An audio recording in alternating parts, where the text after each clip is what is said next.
El presidente electo José Antonio Kast se reunió este martes en Quito con el presidente de Ecuador, Daniel Noboa. Esto en un intento de fortalecer los lazos entre ambos países e iniciar conversaciones sobre el eventual establecimiento de un corredor humanitario para migrantes. Podría hablar con el presidente de Perú, podría hablar con el presidente de Ecuador para hacer un corredor humanitario. Necesitamos una coordinación para abrir un corredor humanitario. Fue el tema base de su campaña y ha sido el motivo principal de sus primeras visitas al extranjero, a solo días de su triunfo en el balotaje. Con honores y al son del himno de Ecuador, así fue recibido José Antonio Kast en el Palacio Carondelet, custodiado por amplio despliegue militar. El presidente electo llegó junto a su comitiva a las 13 horas en punto para concretar la primera reunión con el mandatario ecuatoriano Daniel Noboa, su segunda parada internacional después de la Casa Rosada en Argentina. Hemos podido conversar con las distintas autoridades, ver cómo se puede realizar un corredor humanitario. Entre todos tenemos que buscar la manera más rápida y respetando la dignidad de las personas. A mí me habría gustado mucho que el presidente Boric hubiese estado dentro de sus 4 años en Ecuador.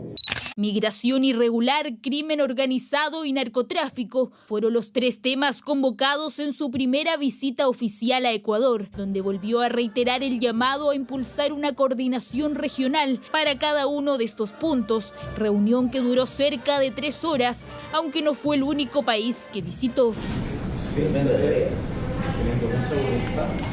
Durante una escala que realizó en el Aeropuerto Internacional de Lima la noche del martes, José Antonio Kast pudo reunirse con el canciller peruano Hugo de Sela para acordar diversos puntos que serán puestos sobre la mesa en enero de 2026, cuando el presidente electo concrete la primera visita oficial en Perú con el mandatario José Gerí, quien señaló que se ha estudiado la posibilidad de establecer un corredor humanitario en casos excepcionales. En Perú, el nivel de inmigrantes irregulares también es muy alto, o incluso peor en temas de inmigrantes irregulares que nosotros en Chile, y lo mismo ocurre aquí en Ecuador. No veo cómo no ponerse de acuerdo. Yo espero sí que el presidente de Colombia entienda la crisis humanitaria que se está viviendo. Llevarlo a la práctica necesita el apoyo de organizaciones internacionales que están acostumbradas a establecer este tipo de corredores.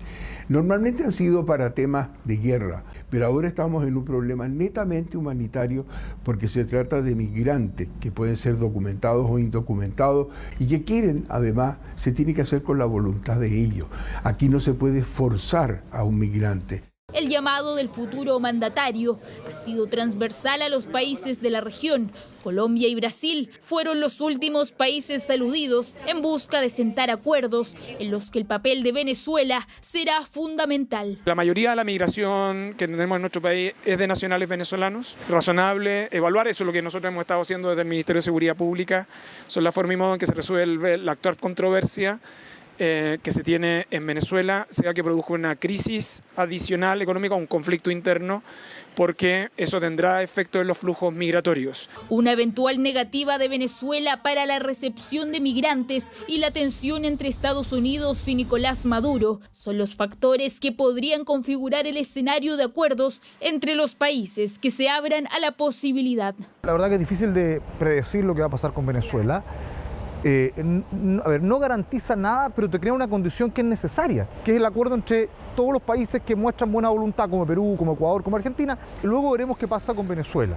Pero te insisto, aun cuando Venezuela se negara y el corredor no funcionara, tenemos tantos temas en común que el acuerdo, el inicio de diálogos, es muy beneficioso para todos. Conversaciones que serían el primer paso para eventuales acuerdos posteriores al 11 de marzo, cuando José Antonio Kast llegue a La Moneda. Por lo pronto, para la madrugada de este miércoles, el presidente electo tiene presupuestado su retorno a Chile desde Ecuador. El presidente electo José Antonio Kast se reunió en Ecuador con el mandatario Daniel Noboa, con quien habló sobre temas de migración y seguridad. Estamos en directo junto a Guillermo San Martín en Quito, a punto de subirse el avión para regresar a Chile con toda la delegación que acompaña al presidente electo. ¿Cómo estás, Guillermo? Hola, buenas noches. Buenas noches.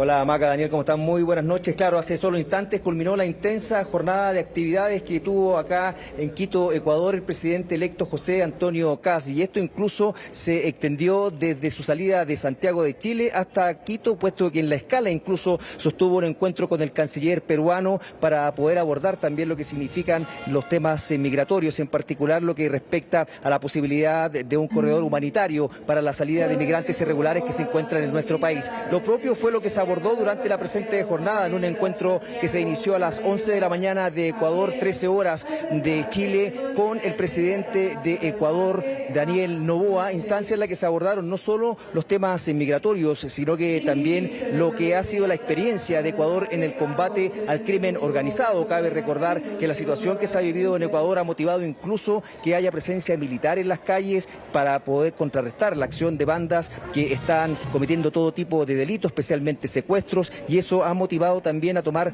medidas excepcionales de seguridad. Y en esa lógica es que también se fueron abordando estas experiencias que se han dado en Ecuador para poder de alguna forma replicar en caso de que se produzcan este tipo de situaciones violentas en nuestro país, poder sacar las experiencias. Y bueno, y eso fue lo que dialogaron José Antonio Kast y Daniel Noboa durante una reunión que se extendió por más de 3 horas, en primera instancia en un espacio bilateral donde participaron ambos solamente, y posteriormente a él se sumaron tanto los ministros de Estado como además quienes acompañaban a la delegación de José Antonio Kast, entre los que se encuentran no solo los miembros de su equipo de trabajo, sino que también senadores electos del Partido Republicano. Les invito a revisar precisamente parte del resumen de lo que fue este encuentro con Daniel Noboa que realizó el propio José Antonio Kast. El presidente Noboa ha sido muy amable, muy abierto en plantearnos las dificultades que tienen acá y los progresos que han realizado también en Ecuador. Enfrentar temas de inflación, enfrentar temas de pobreza, enfrentar el tema del crimen organizado, de la inmigración ilegal, no es fácil para ningún país. Y aquí han dado muestras de que cuando uno trabaja de manera seria, responsable, diciendo las cosas por su nombre, no apelando al populismo, los países salen adelante. Bueno, una intensa jornada de reuniones y encuentros que también contempló espacio para que José Antonio Kast y su delegación se reuniera con empresarios ecuatorianos con el propósito también de incentivar el intercambio comercial. Y esto se suma a una intensa agenda internacional que va a sostener el presidente electo José Antonio Kast, puesto que en los próximos días, en las próximas semanas, contempla incluso la posibilidad de una reunión con el presidente de Perú. Maca, Daniel. Información que vamos a detallar más adelante en nuestro noticiero junto con un completo informe respecto a todas las actividades del día de hoy ahí en Ecuador. Muchas gracias, Guillermo, que estés bien. Buenas noches. Buenas noches.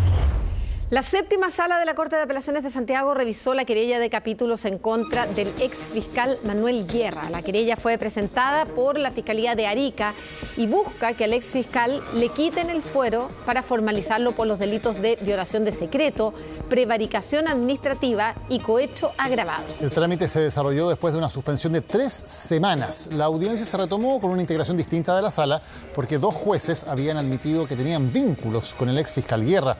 Los antecedentes contra Guerra fueron expuestos en la audiencia por la Fiscalía para respaldar el desafuero. En contrapartida, su abogado defensor Felipe Polanco dijo que no se pueden acreditar los delitos que se imputan. La resolución del tribunal será dada a conocer el 2 de enero.